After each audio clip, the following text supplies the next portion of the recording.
तर जिरा मटार पुलाव बनवण्यासाठी मी 1 वाटी बासमती तांदूळ घेतला आहे।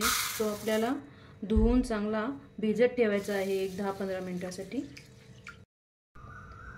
तर जिरा मटार पुलाव बनवण्यासाठी आपण 1 चमचा जिरे घेतले आहेत, 2 लवंगा घेतल्या आहेत, 2 दालचिनीचे तुकडे घेतले आहेत, 1 मसाला इलायची घेतली आहे आणि लसूण आणि अद्रकची पेस्ट घेतलेली आहे।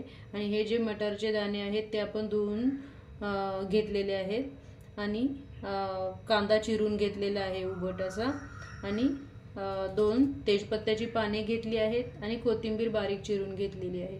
चला तर मग बनवूया जिरा मटार पुलाव।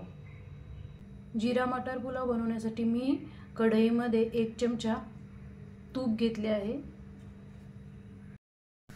तूप जे आहे ते आता चांगले तापले आहे। आता आपण फोडणीमध्ये थोडे जिरे टाकूयात। जिरे तडतडले की आपण यामध्ये जे आपण खडे मसाले घेतलेले आहेत ते टाकूया। 2 तेजपत्ता टाकूयात आणि चिरून घेतलेला कांदा टाकायचा आहे। कांदा जो आहे तो चांगला परतून घ्यायचा आहे आपल्याला तुपामध्ये। हे बघा, अशा रीतीने आपल्याला खडे मसाले आणि कांदा जो आहे तो चांगला तुपामध्ये परतून घ्यायचा आहे। 5-7 मी यामध्ये काजू पाकळ्या टाकल्या आहेत, त्याही आपण तुपामध्ये चांगल्या भाजून घेऊ।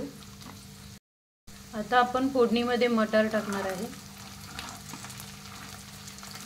मटार पण आपल्याला फोडणीमध्ये चांगले परतून घ्यायचे आहे। आता आपण फोडणीमध्ये थोडी अद्रक लसूणची पेस्ट घालत आहे, ती आपण फोडणीमध्ये थोडी परतून घ्यायची आहे। आता आपल्याला फोडणीमध्ये आपण जो बासमती राईस भिजवून ठेवला होता 10-15 मिनिटांसाठी तो टाकायचा आहे।